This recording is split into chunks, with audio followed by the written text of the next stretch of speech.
Assalamualaikum. Waalaikumsalam. Kang Yayan kamana? Atuh Kang Yayan nembe datang. Atuh tadi saya baru ngobrol sama Kang Ruli. Kang Yayan di mana? Itu teh. Habis ngontrol anak-anak tadi. Kan kita lagi KKN. Oh iya benar. KKN. Saya lupa. Tadi saya ngontrol anak-anak ke posnya, ke lokasi penelitian mereka. Oke. Terus ke ngecek kesiapan, perlengkapan, konsumsi segala macam. Yang pasti sih ngecek anak-anaknya. Ngecek anak-anaknya ya. Karena Kang Yayan sekarang untuk KKNT 2024 ini sebagai ya. Sebagai itu ya. Sebagai itu ya. Sebagai yang dipertanggungjawabkan dalam hal ini. Tapi sebenarnya nggak ada. Kalau saya berprinsip nggak ada ketua-ketua sih. Cuma saling bertanggung jawab atas divisinya masing-masing. Tapi kan di SK-nya sebagai ketua pelaksana nih ya. Gimana habis ngecek teman-teman yang di lapangan? Ngecek apanya aja tuh? Ngecek penginapannya atau mungkin apa? Gimana kondisi anak-anak? Yang paling pasti sih tadi ngecek tempat tidur. Tempat tidur mereka alhamdulillah semua baik. Kita tuh ada 4 kelompok. 4 kelompok. Ada 4 kelompok. Kelompok 1, 2, dan 3 dan 4. Berarti 4 ya. Berarti 4. Nah, masing-masing itu kan dari satu kelompok itu ada laki perempuan. Ya, betul. Nah, saya memastikan mereka itu tempat tidurnya. Kita kan tetap harus menjaga menjaga antara laki-laki dan perempuan ya, kan. Betul. Kita menghindari hal-hal yang tidak diinginkan. Jadi saya cek ternyata alhamdulillah mereka itu untuk perempuan di 2 rumah, laki-laki di 2 rumah. Jadi dipisah. Walaupun mereka satu kelompok, beda-beda kelompok. Beda-beda kelompok, nggak masalah kan, ya. Kita ini ada 4 fakultas. Fakultas teknik, ekonomi, pertanian, sama pendidikan. Dari keempat ini mereka mewakili dari tiap-tiap jurusan. Banyak juga ya yang alhamdulillah melaksanakan tahun ini memang tidak terlalu banyak. Total pesertanya kurang lebih di 84 peserta. Yang alhamdulillah di lapangan itu di 54 peserta. Yang kemarin yang fix berangkat itu di 51. Kemarin 51. Ya, yang 3 orang itu qadarullah masalah kerjaan. Jadi mereka memilih proyek yang lain untuk pelaksanaan KKN lapangannya. Gitu, Pak Iqbal. Oke. Saya tadi sampai lupa kita lagi KKN soalnya enak banget ini suasananya sambil ngopi. Puntang itu terkenal dengan kopinya. Kopi Puntang itu dulu kalau nggak salah ingat saya tuh pernah juara di Eropa. Bin varietas terbaru. Jadi yang pertama menemukan varietas ada stroberi, pisang itu dari daerah Puntang. Nah, skema tanamnya juga saya kurang paham ya, cuman yang pasti jadi di after taste-nya itu si kopinya itu ada tes pisang, stroberi kayak gitu-gitu. Enak lah pokoknya. Nanti harus coba ya. Belum pernah kopi ya? Belum ini pernah. Kopi apa ini? Ini kopi apa ini ya? Saya juga nggak tahu ini. Ini kopi Tanjung Sari. Tanjung Sari ini. Pantesan. Ini pengolahannya natural. Ya? Iya. Kan saya bawa ini. Iya benar. Bapak juga yang nyeduh. Tadi Pak Ruli minta pengen bikin kopi lemon. Kopi lemon Saya buatin kopi lemon, ice kopi lemon. Biasanya saya campur dengan madu. Seger itu, Pak. Seger banget itu. Tapi tadi saya nyoba kok nggak ada madunya ya. Mungkin harus berkunjung ke daerah atas, daerah Puntang. Mungkin ada petani lebah. Mungkin nanti bisa ngambil madunya dari sana. Apakah itu salah satu kenapa dipilih di Cimaung? Kita KKN di Cimaung gara-gara kopinya atau apa nih? Jadi kenapa pilihannya ke sini? Yang pertama dari jarak nggak terlalu jauh. Betul. Yang kedua dari 4 fakultas ini semua mewakili. Dari pendidikannya kita survei mereka bisa menjalankan program untuk pendidikan. Terus kemudian dari teknik juga bisa mengaplikasikan ide-idenya. Terus kemudian dari ekonomi, apalagi ekonomi bicaranya lebih ke marketing, pemasaran segala macam. Dan satu lagi dari pertanian. Nah ini pertanian di pertanian karena lingkungan Cimaung ini notabene pertanian, kekuatannya pertanian dan perkebunan.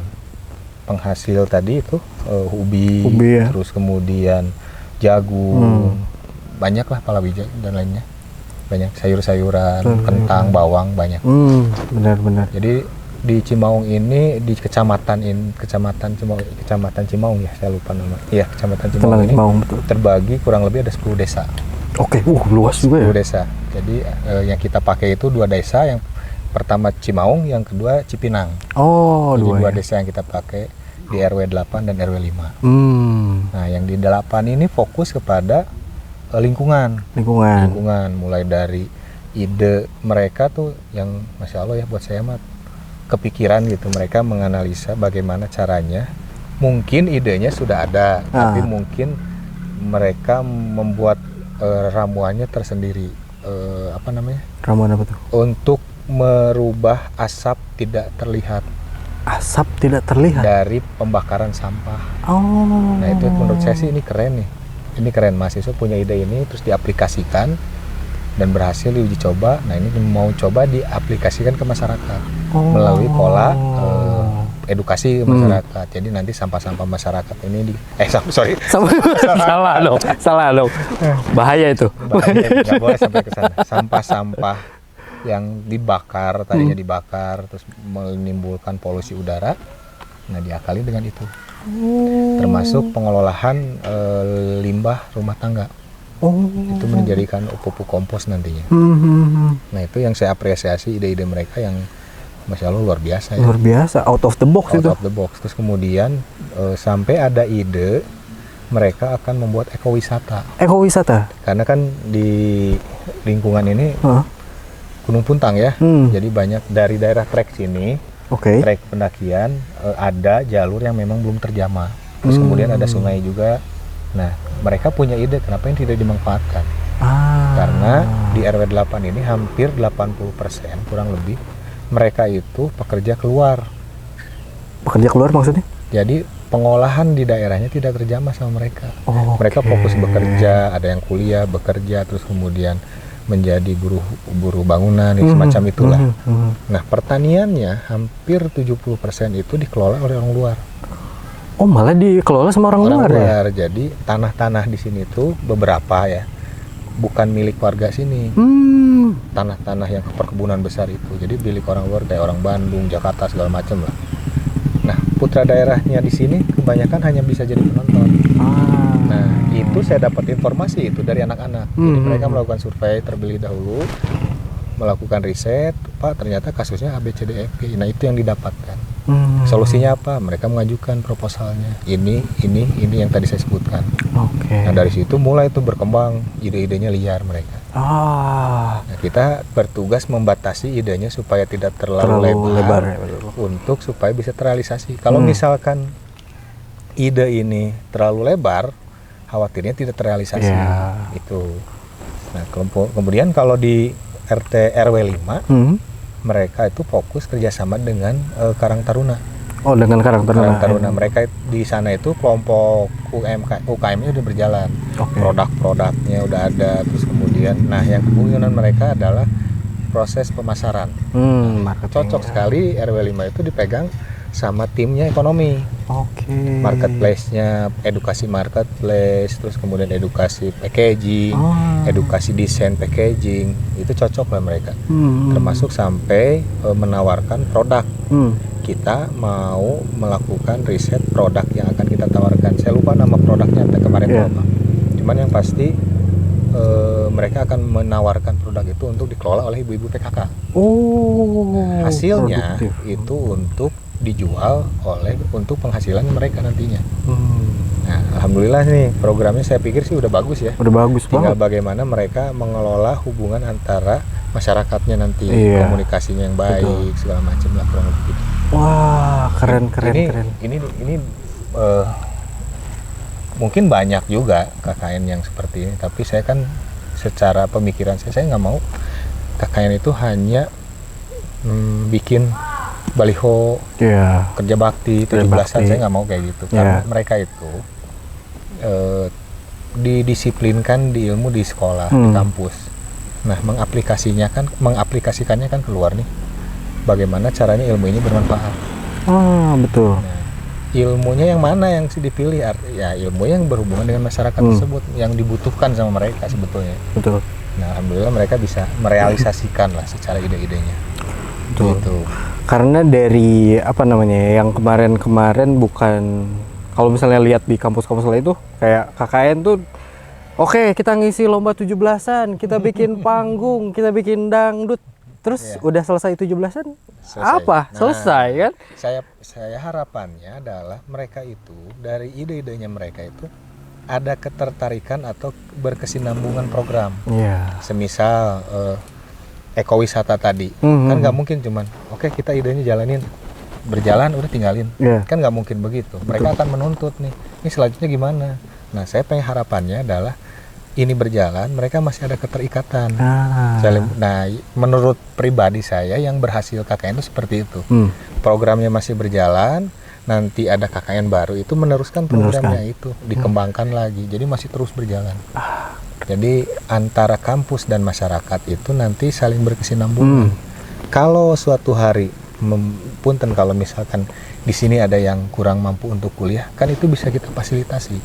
Betul. Karena mereka juga harus maju, bukan hanya sekedar oke lah cukup SMP atau SMA. Bapak saya juga begitu, rata-rata kan kayak gitu. Iya. Nah, karena mungkin pola pikirnya yang penting bisa bekerja. Nah, bagaimana caranya merubah paradigma mereka tentang sekolah itu penting. Nah, itu sedang kita masukin dari sisi pendidikan di RW 8. Oke. Itu jadi salah satu program unggulan juga. Program unggulan ya. Betul, untuk mengedukasi masyarakat tentang pentingnya belajar, pentingnya sekolah. Sekolah itu bukan hanya untuk bekerja sebetulnya, tapi knowledge kan. Iya, betul. Pengetahuan. Kadang-kadang ada quotes jelek, bukan jelek sih ya, yang kurang ini. Sekolah itu belajar untuk bodoh.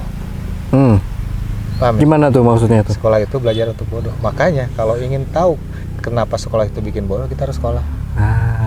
Penasaran kan? Penasaran kan? UECM lagi buka pendaftaran. Nah, bisa aja masuknya Bapak nih. Ini konotasi positifnya maksudnya gini. Saya khawatir salah paham. Coba diluruskan. Jadi kita nggak tahu ilmunya. Kita sekolah, jadi tahu kan? Iya. Saat kita tahu, menemukan metode baru, kita akan nanya lagi karena ketidaktahuan. Iya betul. Jadi orang belajar itu akan terus tidak tahu. Mau sampai kapanpun, kalau kita belajar dari TK naik ke SD, SD SMP, SMP SMA, SMA S1, S2, S3, profesor. Kan terus belajar sampai tingkat profesor itu, beliau tuh nggak diem. Mereka terus belajar menggali ilmu segala macam. Itu maksud saya teh. Sekolah itu bikin bodoh tuh seperti itu. Karena harus terus belajar ya. Betul sekali. Khawatir salah paham. Harus diluruskan ya. Ini nanti dipotong jadi TikTok nih bahaya. Ini bahaya. Aduh, luar biasa sekali. Semoga mahasiswa mungkin bisa menjalankan program-programnya, terus juga dengan lancar dan ada kontinuitas ya, ada keberlanjutan. Terus ada harapan lagi Pak untuk mahasiswa yang sedang menjalankan KKNT di tahun 2024 ini? Harapan yang paling mendasar adalah kebermanfaatan ilmu. Ilmu itu tidak dibawa mati, tapi amalannya dibawa mati. Jadi harapan saya ilmu yang mereka bagikan ke masyarakat, sharing dengan masyarakat, selain mereka memberikan ilmu yang mereka punya, sebetulnya mereka juga belajar kepada ahli ilmunya. Masyarakat di sana mempunyai ilmu yang lebih mapan tentang kehidupan. Nah, mereka belajar juga. Jadi harapan saya hasil KKN ini bisa bermanfaat buat dunia dan akhirat. Sederhana aja itu. Mantap sekali. Aduh, seruput dulu. Terima kasih sudah datang Kang Yayan. Cheers dulu dong. Cheers dulu. Asik. Sekali ini. Oke, dadah teman-teman. Sampai jumpa di video lain. Assalamualaikum warahmatullahi wabarakatuh.